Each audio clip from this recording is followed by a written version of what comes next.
观众朋友好，欢迎收看新唐人环球直击。今天是美东时间12月24号星期三。本期新闻的主要内容有：五角大楼最新报告警告，中共计划2027年具备攻台能力；美国延迟对中国芯片加征关税，2027年6月上路；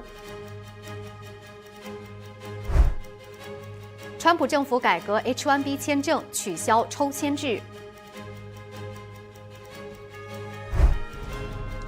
宁波小洛西案引起公愤，民众声援，当局封杀。中共操控海外舆论，收买网红进行大外宣。旧金山硅谷迎来神韵在美国的首演，观众翘首期盼。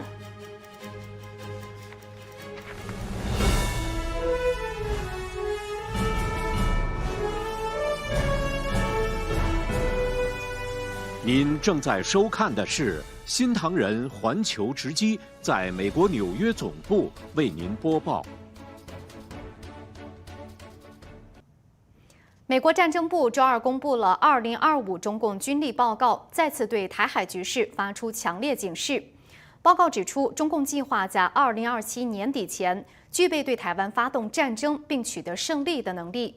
与此同时，战争部在周二向路易斯安那州派出国民警卫队，协助维持治安。来看详情。美国战争部周二公布了2025年中共军力与安全发展年度报告，明确指出，中共近年来一直在调动资源、技术和政治力量，企图打造最先进的军队。而美国是中共认为的强敌，中共一直试图采取各种手段削弱并取代美国，成为世界最强国。去年，中共发动了福特台风等一系列网络间谍活动，入侵美国的关键基础设施，扰乱美军作战，损害美国利益。报告指出，中共2027年的目标是取得对台战争的所谓决定性胜利。为此呢，中共军队不断强化军力，包括两栖登陆、火力打击以及可能的海上封锁。去年还有针对性的进行了演习。另外，美国战争部周二呢宣布派出350名国民警卫队呢到路易斯安那州各地打击犯罪活动。川普总统曾在12月初呢预告过这项行动。五角大楼表示，战争部长赫格塞斯12月22号正式批准了这项行动。路州州长兰德里在 X 平台发帖表示支持和感谢，推文说，这些国民警卫队士兵将在新奥尔良最繁忙的旅游旺季协助维护安全，感谢国民警卫队对路州和国家的贡献，也感谢川普总统和赫格塞斯部长始终把美国人的安全放在首位。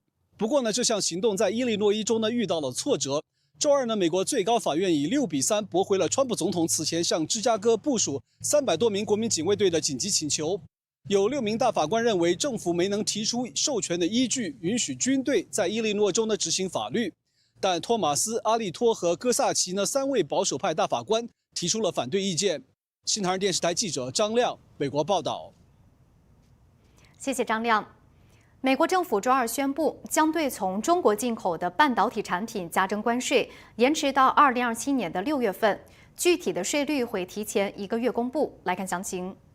美国贸易代表署周二发布公告表示，美国将把针对中国的半导体进口关税推迟到2027年6月23号，税率另行公告。在接下来的18个月当中，从中国出口到美国的半导体将维持零关税。 And the U.S. said China used unfair trade practices to dominate the semiconductor industry. However, it will not impose more tariffs on Chinese chip imports until mid-2027. That's as both countries are in the middle of a trade truce. 2024年底，拜登政府对中国半导体产业发起301调查。经过1年的调查，美国贸易代表办公室指出，数十年来，中国一直将半导体产业视为争夺主导权的目标。在追求主导半导体产业的过程中，中共采取越来越激进且广泛的非市场政策与手段。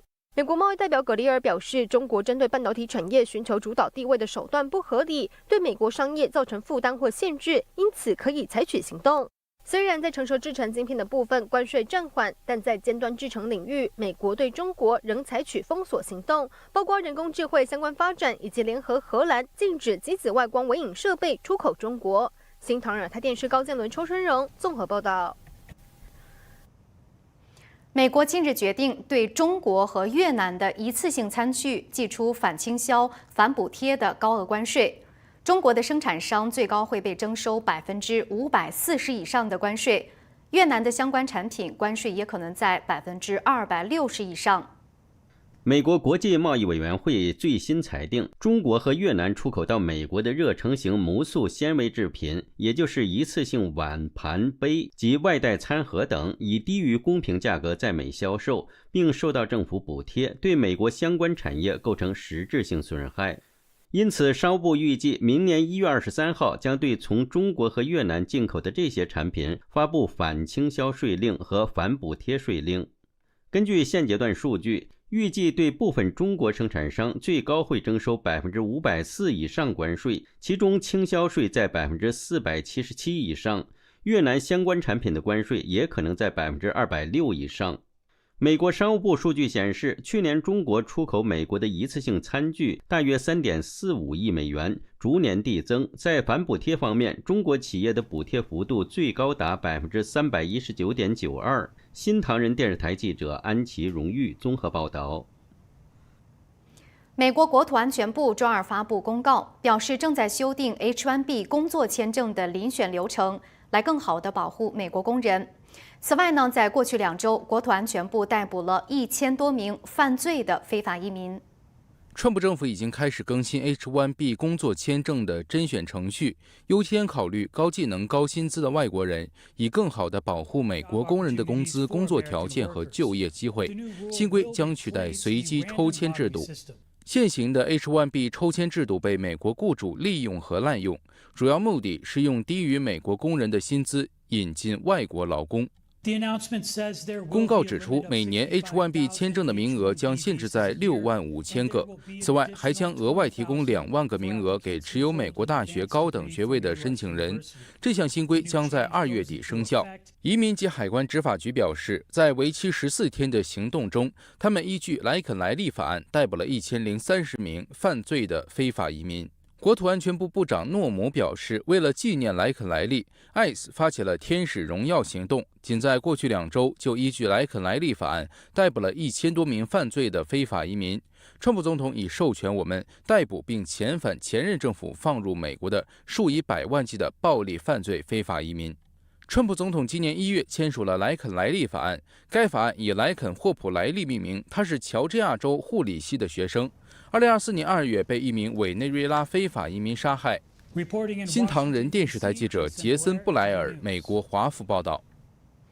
美国劳工部的最新数据显示，11月新增64000个岗位，但是失业率却创下了4年来的新高。那么这组矛盾的数据是怎么回事呢？本台记者马东采访了斯托克顿大学财经教授迈克尔·布斯勒，来看他对美国的经济走势以及就业趋势的预测。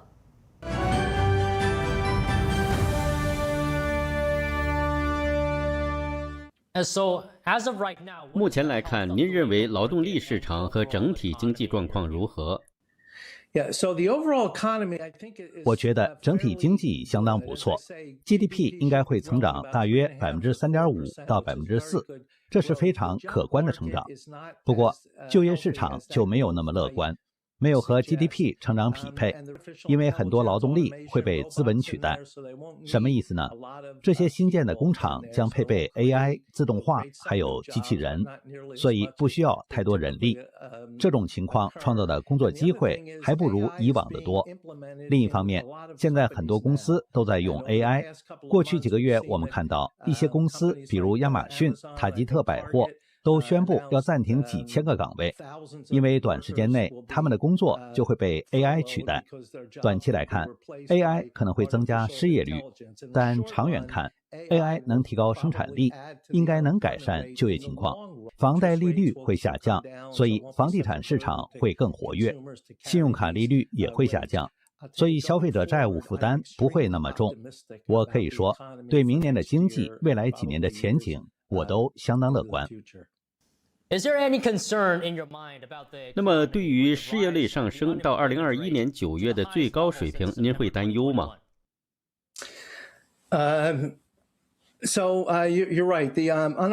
说得对，失业率确实达到4年多来的新高，有点让人担心。我一直在想，如果美联储今年能早点降息，也许就能让失业维持在较低水平。从数据来看，大部分新增的就业机会都集中在建筑业和医疗保健行业，政府部门人数则在持续下降。实际上，从川普上任以后，政府人员减少了大约27.1万人，他们还会裁员。记得马斯克还在政府效力部时，当时有240万个文职人员，他的结论是留下1半人就可以了。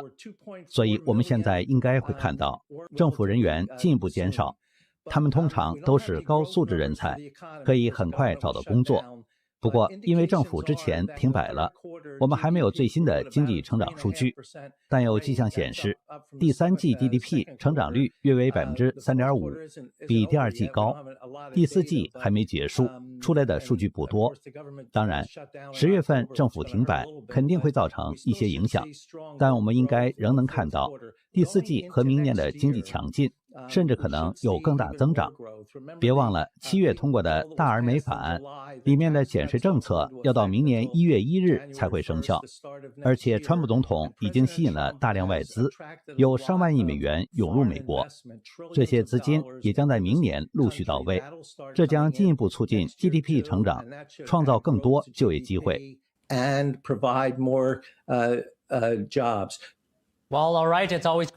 迈克尔，和您对话总是很愉快，感谢您的宝贵时间。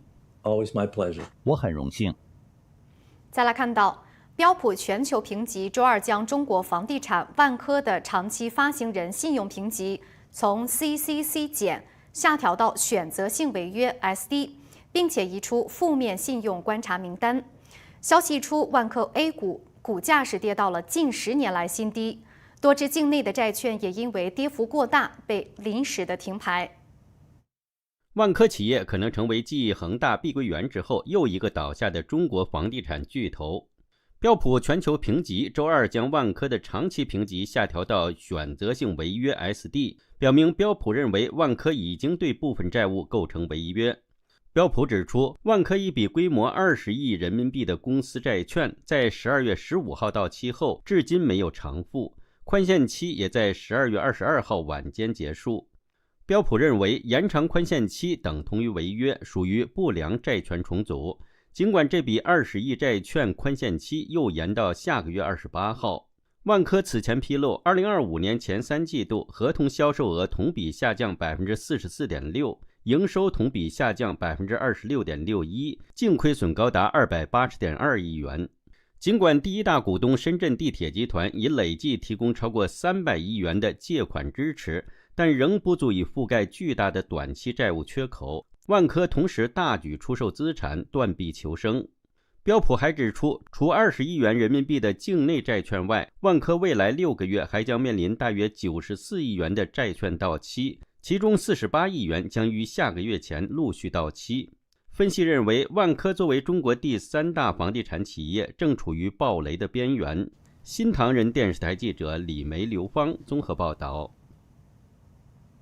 近年来，中国大陆的年轻人面对就业压力与收入的降低，消费观念是逐渐的转向了务实，消费降级成为了常态。很多人为了省钱呢，更是选择租赁空房，用低成本换取独立的空间。近日，有博主在 X 平台发视频称，租房真的没必要装修太好，简装的空房每个月可以省下几百元，1年就省了几千元。自己再添置一些简单的家具，以后搬家还可以随身带走，不仅省钱，还减缓了年轻人的生活压力。大陆青年业者白先生告诉新唐人，现在大陆经济环境很差，工作难找，能省则省，租空房子可以便宜很多。在1、2线城市工作的压力特别大，有的好几个月没有工作，有的直接回老家了。如果是年轻人的话，中年人或者是农民工，按小时结钱按天结钱的，然后很难找。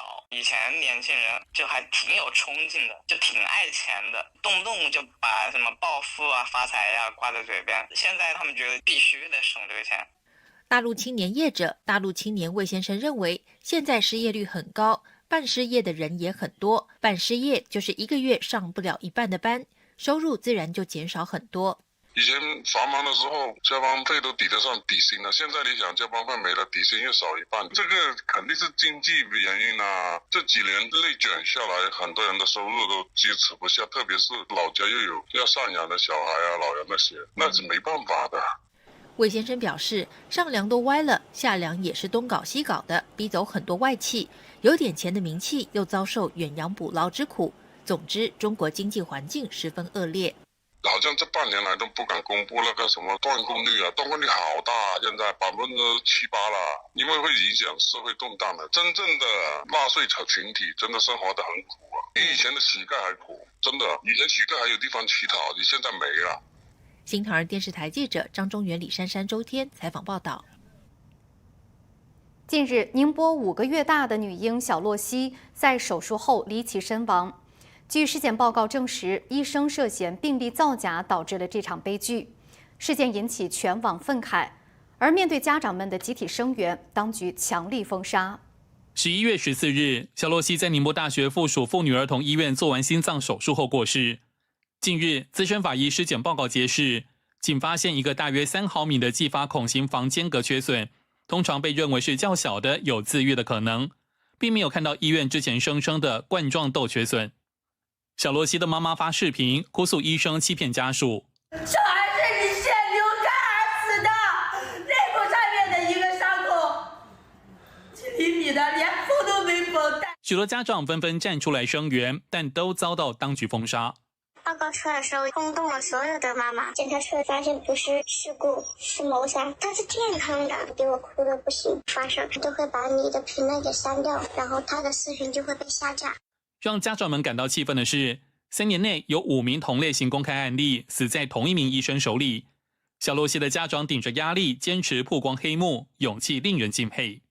尸检报告太让我震惊了，完全是震碎人的三观。这帮人学医为什么能把人学得这般冷漠？我真的是佩服他们夫妻俩把事情捅到这个程度。有家长披露，宁波妇幼医院是公立的3甲医院，为了创收，让民众做最贵的检查，忽悠人做手术，举报也没人管。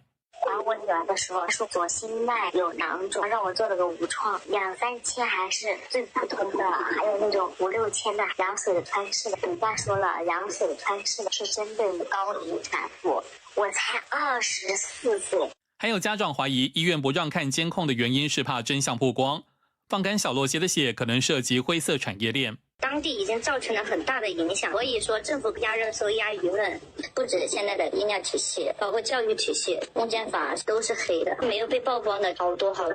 12月14日，宁波当局通报，涉事主刀医师陈君贤、麻醉科主任等相关责任人员已被免职，医院分管副院长受撤职处分，院长则被记大过。家长们认为该案涉及刑事责任，应该立案侦办。网上视频显示，以往门庭若市的宁波妇幼医院这几天十分冷清，宁波市民以行动表达不满。新唐电视台记者熊斌、伯尼采访报道。台湾台东县卑南乡当地时间24号傍晚发生里氏6.1级地震，震央在台东县政府北方10.1公里处，深度为11.9公里。全台湾各地都有震感，民众的手机纷纷响起了国家级警报。气象署地震测报中心初步研判，这起地震是独立事件。该地区是菲律宾海板块及欧亚大陆板块的碰撞带，地震是2个板块挤压所造成。未来几天仍需要留意余震。路透社和菲律宾新闻网站 Rappler 近日披露，中共驻菲律宾大使馆外包中资网络行销公司成立网军，付钱给菲律宾人对付自己的同胞，干预菲律宾的内政，散播亲中和反美的宣传。而类似对北京的指控已经不是第一次。菲律宾新闻网站 Rappler 近日披露，中共驻菲大使馆委托中资网络行销公司 Infinite US 利用专职的键盘军队，也就是俗称的网军，经营大量假社群账号，渗透菲律宾民众的日常网络对话，散播亲中共言论和反美宣传。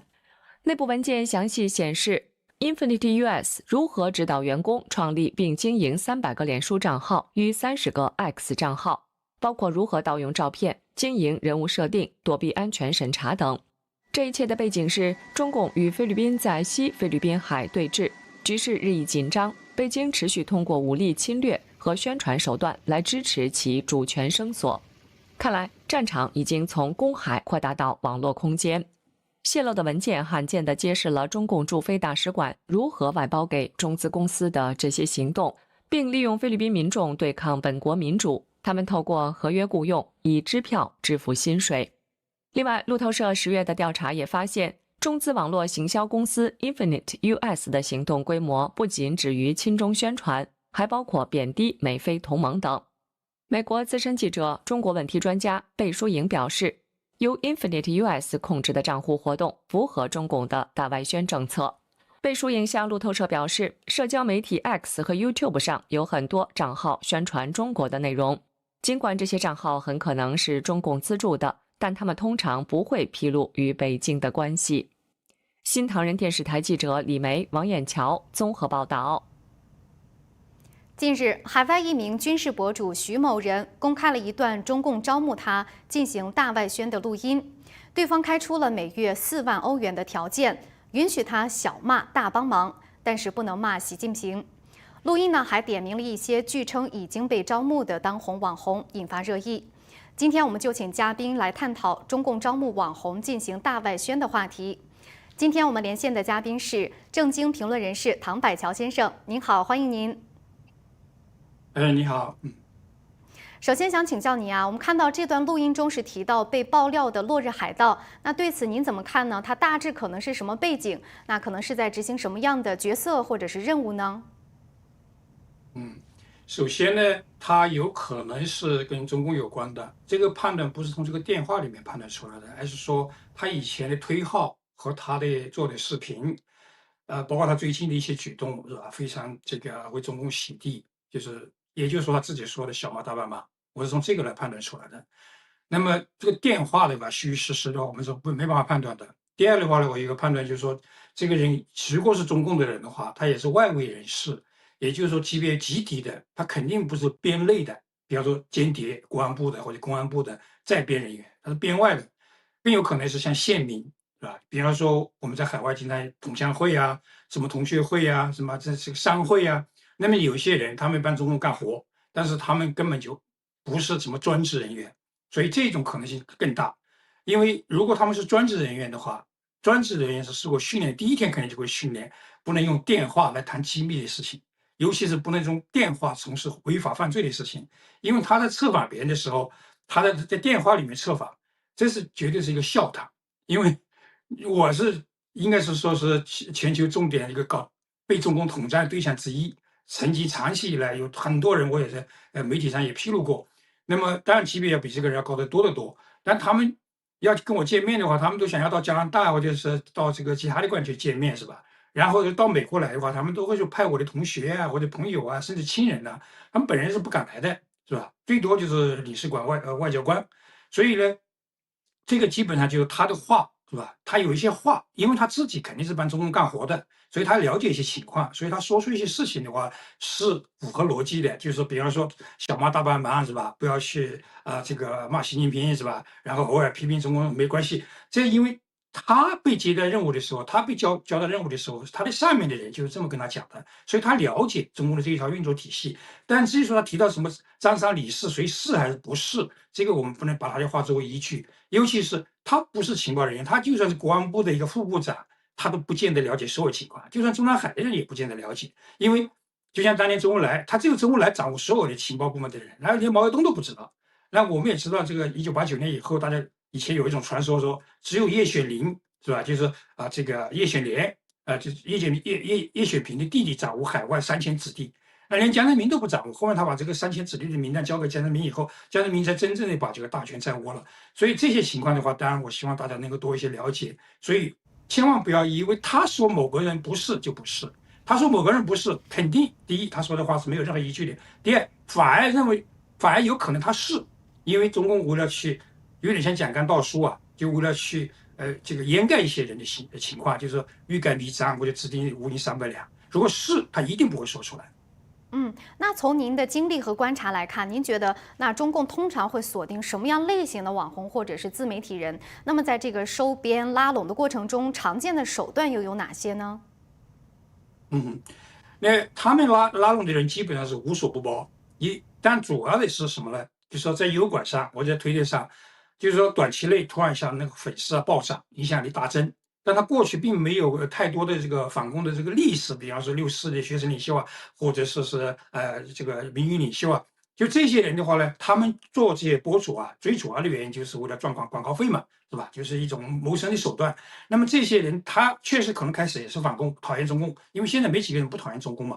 那讨厌中共，但是这种人他也不见得有那么坚定的民主理念，或者把它作为一个终身的追求。所以那中共这个时候最容易把橄榄枝伸过去，因为他们为了广告费嘛。对吧？一个月1万块钱美金充死了，那我给你2万、4万，像刚才说的，那么一下就很容易就倒过去，因为他说拿的钱肯定要比原来广告费高，否则的话，因为做的是丢人的事情嘛，帮共产党说话，他们自己很清楚，所以加倍嘛，加倍不行的话是4倍嘛，5倍、8倍、10倍。像台湾最近有一个大网红是吧？那据说他的那个经纪人说，中共就至少就给了他300万，然后现在我看到他到处全国巡回演讲，那肯定比原来过去那个他的广告费的收入要高得多。那么呢？另外一些人呢，就是基本上搞定的你就搞定了，像我们这一类的背景的89学生领袖，搞定的已经搞定了，没搞定了，现在再搞定就很难了，所以他们也基本上就慢慢放弃了。那还有一个群体，比方说信仰群体，像法轮功群体啊，像西藏流氓群体啊，甚至包括香港的一些人呢，他们比较难搞定，因为这些人有个共同特点，他们比较有信仰，是吧？有自己的信仰，有自己的信念，然后对民主自由的理解比一帮大陆刚出来的人也会深。所以中共对这些人的话，就很难听到某一个大 V 是会有这个信仰背景的是吧？比方法轮功背景或者是藏人流亡藏人，然后突然被中共搞定了，变成大外宣的。所以，那么他们搞定的手段呢，那就太多了。那今天我们这个节目呢，不可能全部讲出来，主要是金钱，然后一个是名利。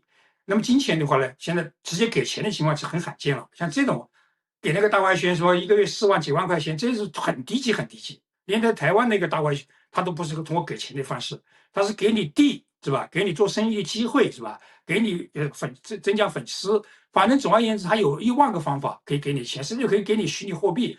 那么这些是第二个，就是名，比方说请你去国内这演讲啊，然后给你这个一个什么客座教授啊，然后让你在国内成为一个大网红啊，然后甚至于是什么中央的这个大电视台邀请你去演讲啊，这些是很重要的一些方式。那还有一些方式就是邀请他们回国，是吧？然后跟他们密谈，然后呢促成一个协议。那这样，是。那我们看到现在海外的自媒体圈啊，标榜反共的频道真的是不少。那么其中有的人就被质疑是带着任务的小骂大帮忙。那面对这种真假难辨的情况，一般的观众，您觉得他们应该如何去识辨呢？这个识别的方法也很多，我在这里列举3点吧，就是比较简单的3点啊。第一点就是说，如果一个人是吧，他的立场，他表面的立场啊，就包装出来的立场是一个独立人士或者异议人士或者意见领袖，然后那也就是批评中共的嘛。一般独立人士现在都批评中共的，然后呢，他们偶尔或者说经常又帮中共开脱，帮中共说话。比方说某一个在日本的是吧，那个我就不点名，我都不喜欢点任何人的名字。那么这些人然后他一方面标榜他自己反共，另一方面他又说是吧，他经常又帮中共开拓铁链女啊，很多事情啊是吧？那中共的这个叫什么欲情危机啊，就舆论危机啊，这时候他们就会站出来，尤其是大帮忙嘛。然后包括台湾问题上啊，很多问题上是吧？包括对枪部的批评攻击啊等等啊，甚至包括对法轮功的批评攻击啊。然后就是一个步骤。那么这一类的人的话呢，哪怕他偶尔为中共开脱，帮中共这个做宣传。他90%的时间都批评中共，这种人基本上也都大外宣，因为真正对反共的人是不会帮中共开拓的。比方说，我30多年，你可以找出任何一句话我为中共开拓的没有，找出一句，你可以怀疑我是大外宣。第二，这个一个人如果他一直是反共的，他突然一个180度转弯，就变成了帮中共说好话了，或者说突然支持川普的一下就变成反川普，或者突然一下是吧，就变成批评法轮功，突然一下就变成批评台湾啊这个政府或者批评香港。那么这一些的话，就站在中共一个立场了，180度转弯，就是急转弯。那这种人基本上就他被搞定了，就之前没有被搞定，然后搞定了，他也开始帮中国说话。那么第3个呢，就是说他基本上他是在这个在重大立场上，跟中共保持一致，那这样的话呢，这些人的话呢，基本上就是我们说就是关键时刻派上用场的人，那就你会看得出来，比方说现在反川普的，天天反川普的人，你基本上可以100%的就是中共的人了，因为你一个人的话，你不可能天天反川普，所以你用这几个方法去判断，基本上就可以确定了。还有一个最后补充一下，就当你要怀疑一个人的时候，这是我的经验教训啊。其实这个人很可能你感觉是对的，因为你怀疑他的时候，就是因为事出反常必有妖嘛，就是他有一些逻辑上是吧，做的事情不能自洽，不合常理。那么你长期观察以后，你会发现你怀疑的对象基本上就是，所以你不要担心怀疑自己的怀疑。好的，谢谢唐百桥先生的分析啊，谢谢您。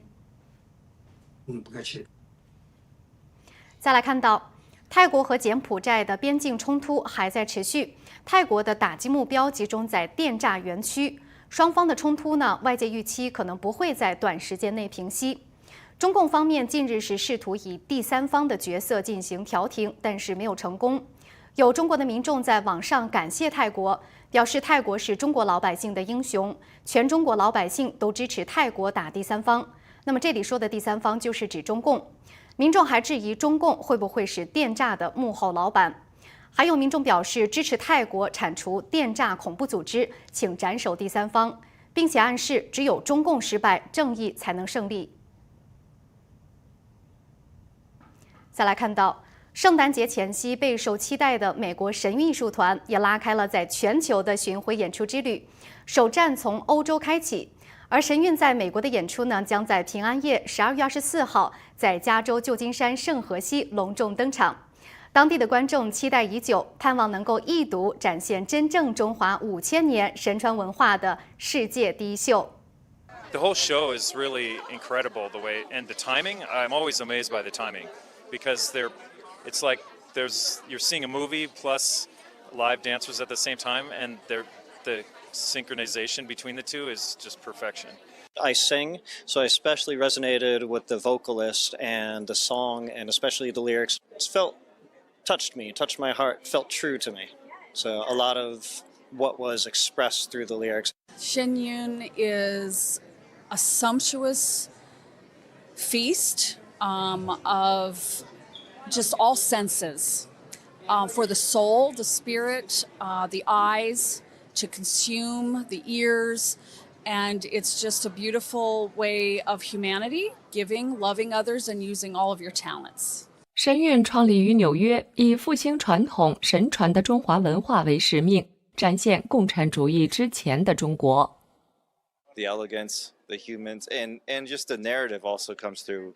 It doesn't matter if you don't speak the language or if there's nothing even being spoken. You can understand just through the motion and expression. Just the mastery, the professionalism, their bodies. It's just really, it's amazing. It's just amazing to behold. And also it's like a multimedia where you see, it's just incredible to me how these dancers suddenly become part of the movie in the background. Ultimately, it's that beautiful message that there's something within each of us, which is divine, which is higher than what we're seeing and doing each day, and the dancers just bring that out in a beautiful way, with also heart and humanity and humor as well. I always feel uplifted by seeing those parts of the performance. Yeah, I'm very uplifted by the whole show, and that's why I come back, because it just makes me feel good. 从圣诞前夕开始，神韵艺术团将在加州圣荷西演出4场。周3晚上是首场，周5、周6、周日各1场。随后将在德州休斯顿、康州沃特伯里以及佛州杰克逊维尔为观众带来今年的精彩节目。新唐人电视台记者林前章，美国加州圣荷西报道。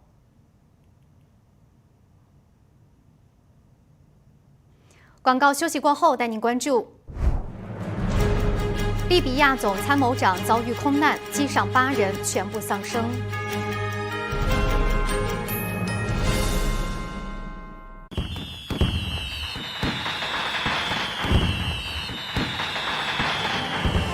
Hi, Hi, I'm Congressman Ron Estes from Wichita, Kansas. I want to wish a Happy New Year and holiday blessings and Merry Christmas to all the watchers for NTD around the world and freedom-loving people in every country, whether it's the United States, China, Europe, or Asia, or Africa. We want to make sure that everybody enjoys a nice freedom and being able to enjoy the holiday season and the new year.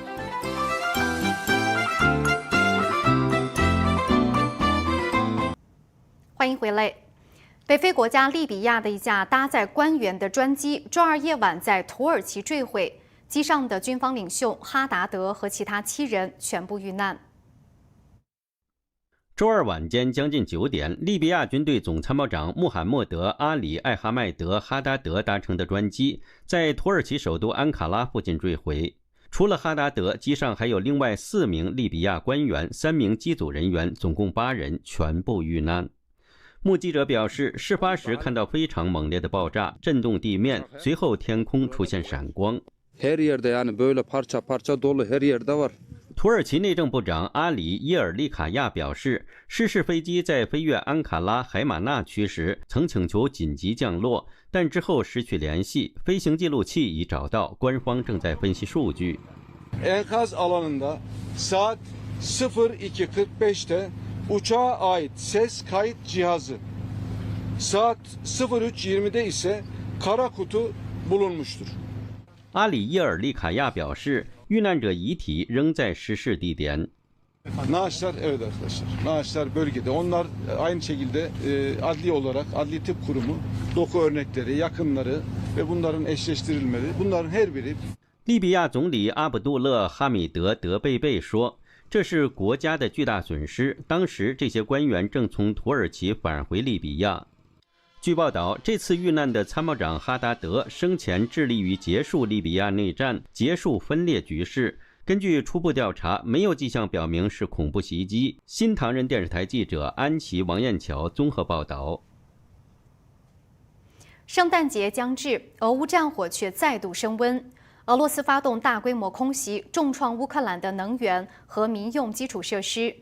乌克兰总统泽连斯基警告，俄军可能在圣诞节期间加大攻势，下令乌军强化防空警戒。伴随着巨大的轰鸣声，一架俄罗斯无人机径直冲向基辅的一栋公寓大楼，场面惊悚。Дуже страшно, скажи, страшно було. Зрозуміло було, що летить до нас. Це перший раз я таке чую. І ми навіть не встигли говтатись. Такий удар був, що посипалось все. 周一晚间到周二清晨，俄罗斯出动650架无人机和30多枚飞弹，向乌克兰全境的13个地区发动了大规模空袭，造成至少3人丧生，其中包括1名4岁儿童。乌军表示，能源部门和民用基础设施是俄军袭击的主要目标。空袭引发了乌克兰大规模紧急停电，而此时乌克兰的气温已经低于冰点。袭击发生后，乌克兰总统泽伦斯基怒斥，指普丁仍然无法接受他必须停止杀戮的事实。这意味着世界对俄罗斯施加的压力还不够。Звісно, росіяни стараються зламати і це свято, і цей святий день. Не дивують. Це така країна, такий сусід. Важливо, щоб світ це бачив і бачив, що це не можна так лишати. 罗马天主教教宗良14世也发声，沉痛呼吁停火。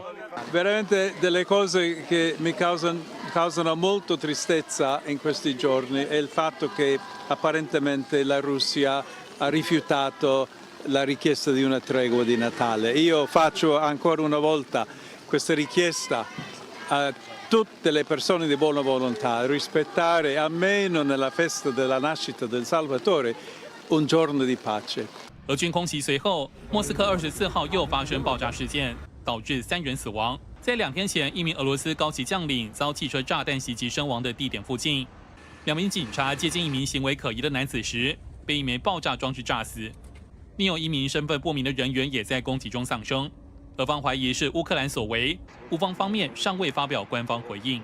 至于和平计划中的领土争端问题，乌克兰军方23号宣布撤出顿涅茨克州重镇西维尔斯克，但强调还会继续对该要点施压，并努力切断俄军占领该地区的后勤补给。新唐亚太电视吴宗汉、陈林之整理报道。周四就是西方的圣诞节了。那么今年的圣诞节，美国民众会如何庆祝呢？下面来看本台记者盛妍的采访报道。你最喜欢的节日传统是什么？ It's usually giving out ornaments between family members, exchanging ornaments. Usually it's something significant to that person or places we've been.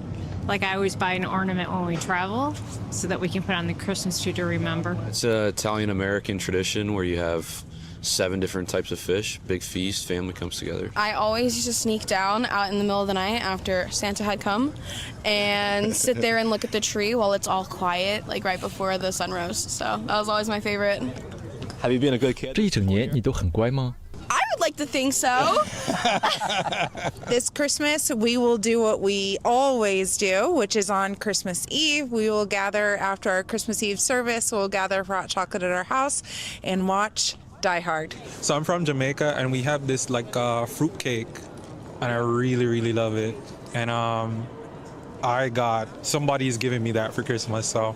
We like to play old records while decorating our Christmas tree. And old records like Bing Crosby and Elvis and those kind of some Nat King Cole, things like that. So they're all designed to make you in a happy space, and most of them make you think about Christ. I am of German ancestry. My parents both came from Germany, and so we do a lot of German traditions. One thing they do in Germany is a thing called Fleischsalat, which is basically it's in English, it's meat salad. But it's so good. And so every Christmas Eve, we get together with everyone and we have Fleischsalat, and then we open our gifts on Christmas Eve. It's not on Christmas Day like it traditionally is for a lot of other Americans because that's a German tradition. What does Christmas mean? 圣诞节对你们意味着什么？ Celebration of family time, basically. Yeah, absolutely. Just spending Being time able to have some downtime with family and friends. I would say family, family and love, really. The true meaning of Christmas is to celebrate the birth of Jesus Christ. Everything else is just superfluous. It doesn't mean anything. Christ is the reason for the season, and so I feel like it's an opportunity to tell people about Christ. We're just so happy and blessed to have such a large family, and we love them, and so it's time to reflect on Christ and spend time with the family and cherish them. 广告休息过后，带您关注：切断台湾海缆的船长被捕，中共报复通缉2名台湾人。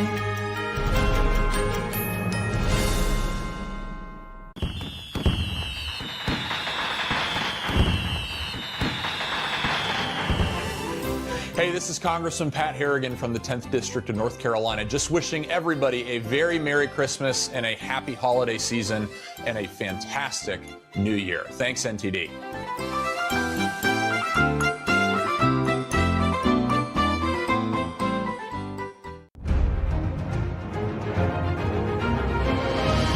关系到你人生的秀，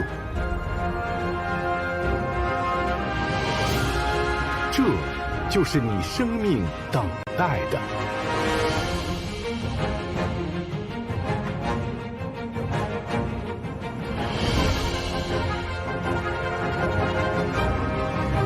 神韵，每年一套全新节目。欢迎回来。中共的全一船，也就是登记为外国船只的宏泰58货轮，今年2月份涉嫌损坏台湾的海底电缆。中国籍的船长王玉亮被台湾法院判刑3年，正在服刑。不过，中共山东威海市公安局24号在微博发布了所谓的悬赏通告，声称2名台湾人长期操控宏泰58等船只，向中国走私冷冻食品。对此，台湾海巡署驳斥中共的说法，指出宏泰58货轮的船员全部都是中国籍。谴责中共以悬赏为名推卸切断台湾海缆的罪行。台湾陆委会也回应，中共对台湾没有管辖权，公开悬赏既不文明，也再度的暴露了其跨境镇压与政治操作的本质。好，下面请看本期的环球财经简讯。黄金和白银周三亚洲早盘继续上涨，现货黄金一度上涨0.8%，报每盎司4544美元，改写了历史纪录。白银价格则上涨1.2%，报每盎司72.27美元，也刷新了历史纪录。股市投资者期待的圣诞行情也已来到，人工智能股推动美股在周二交易日创下历史新高。美国外交关系协会 CFR 的最新研究报告显示，华为在人工智能芯片领域有所进展，但和英伟达的整体硬件性能有显著差距，而且性能差距在未来几年预计将进一步拉大。目前英伟达领先华为约5倍，到2027年下半年，差距将达到约17倍。Alphabet 旗下的自动驾驶公司 Waymo 周二表示，将更新其自动驾驶车的控制软件，并改善紧急应变机制。Waymo 表示，旧金山大停电中 ，Waymo 自动计程车在有交通灯的十字路口发出确认申请，大量确认申请无法及时完成，导致自驾车停止运行。韩国央行周三发布的统计数据显示，因为通胀压力和韩元走软，12月韩国综合消费者心理指数 CCSI 来到 109.9， 月比下降了 2.5 点，是自2024年12月以来的最大跌幅，说明韩国消费者乐观情绪多于悲观情绪，但悲观情绪在增加。新唐人电视台记者郑智迟晓综合报道。广告休息过后，带您关注。纽约联合广场假日市集为全球游客带来温馨体验。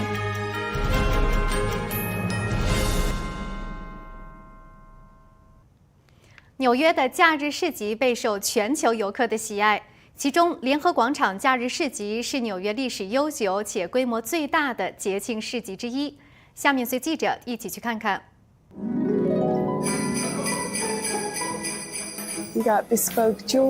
这里有定制的珠宝、定制的甜点，当然还有超多艺术品。这个市集特别注重独特性，每一位摊主在进驻前都要通过亲自面试，才能争取到一个位置。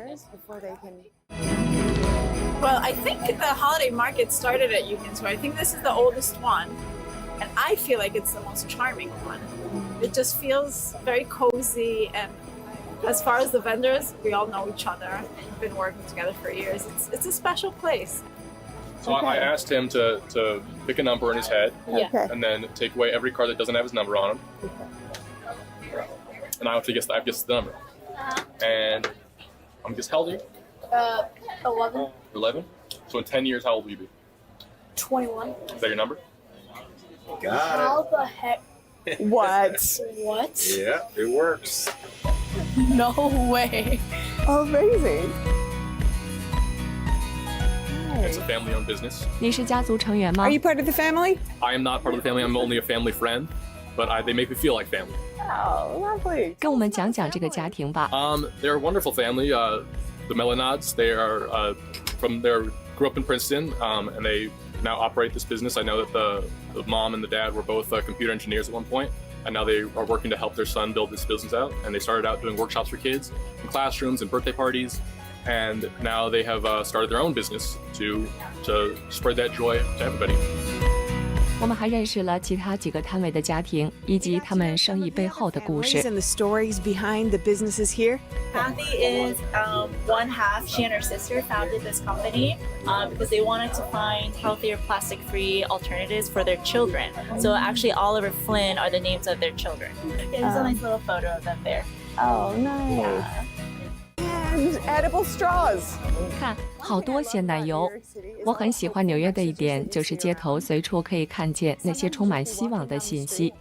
有时候你只是走在路上，就会看到 You got this. Or keep going. 有人用粉笔写下的“你可以的，继续加油”，或像在这里写的“心怀感恩”。 This stand, I haven't learned about it yet. 不如一起过去问问吧。 Creator, his name is Chris, and he founded the company in 2020 with a stimulus check after he got out of treatment. Because a lot of people, when they come out of treatment, it's hard for them to find jobs. Yeah. So he gives back by employing people that are new to recovery and have trouble getting jobs. His motto was pretty much a state of gratitude, being grateful for anything. So the mantra is, it's really, it can be anything you want it to be, being grateful for anything.